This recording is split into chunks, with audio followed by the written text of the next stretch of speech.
মাত্র ৬ দিন পর অর্থাৎ আগস্ট মাসের ১৪ তারিখে মুক্তি পেতে যাচ্ছে সাউথ ইন্ডিয়ান চলচ্চিত্রের দর্শকপ্রিয় তারকা রজনীকান্তের বহুল আলোচিত চলচ্চিত্র কুলি।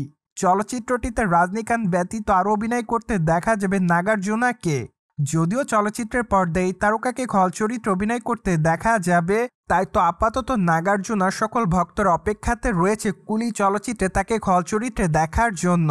যাই হোক, এখানেই কিন্তু শেষ নয়, কেননা চলচ্চিত্রটি তার অভিনয় করতে দেখা যাবে ক্যামিও চরিত্রে বলিউডের দর্শকপ্রিয় তারকা আমির খানকে। পাশাপাশি অবশ্য চলচ্চিত্রের পর্দায় সাউথ ইন্ডিয়ান চলচ্চিত্রের তারকা শ্রুতি হাসানকে অভিনয় করতে দেখা যাবে গুরুত্বপূর্ণ একটি চরিত্রে।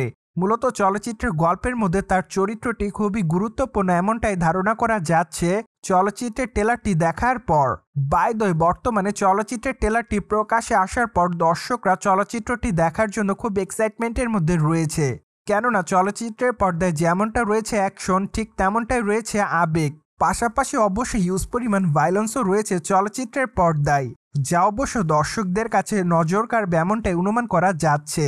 অন্যদিকে বর্তমানে কুলি চলচ্চিত্রের অ্যাডভান্স বুকিং বিদেশের মাটিতে নতুন একটি রেকর্ড তৈরি করে ফেলেছে, কেননা চলচ্চিত্রটি বিদেশের মার্কেটে চলচ্চিত্রের মুক্তির ৬ দিন আগে অ্যাডভান্স বুকিং বাবদ প্রায় $২৫ কোটি বেশি ইনকাম করে ফেলেছে এরই মধ্যে। তার মানে তো এইটুকু অনুমান করা যাচ্ছে যে কুলি চলচ্চিত্রটি বিদেশের মাটিতে ব্যাপক পরিমাণ ব্যবসা করবে। তা তো অবশ্য চলচ্চিত্রটি ব্যবসা করবে এমনটা অনুমান করা যাচ্ছিল অনেক আগে থেকেই, কেননা চলচ্চিত্রের পর্দায় যেহেতু বড় বড় তারকারা রয়েছে, ঠিক এর থেকে অনুমান করা যাচ্ছে যে সে সকল দর্শকরা চলচ্চিত্রটি দেখবে। তাই তো চলচ্চিত্রটি মুক্তির আগে অ্যাডভান্স টিকিট বাবদ বিদেশের মাটিতে নতুন নতুন রেকর্ড করে ফেলেছে এরই মধ্যে।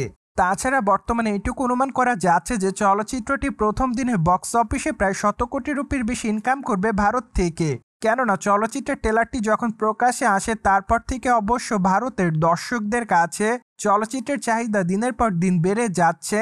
আর এই প্রেক্ষাপটে এইটুকু অনুমান করা যাচ্ছে যে চলচ্চিত্রটি ১৪ আগস্ট হয়তো নতুন একটি রেকর্ড তৈরি করবে চলচ্চিত্রের ইনকামের দিক থেকে।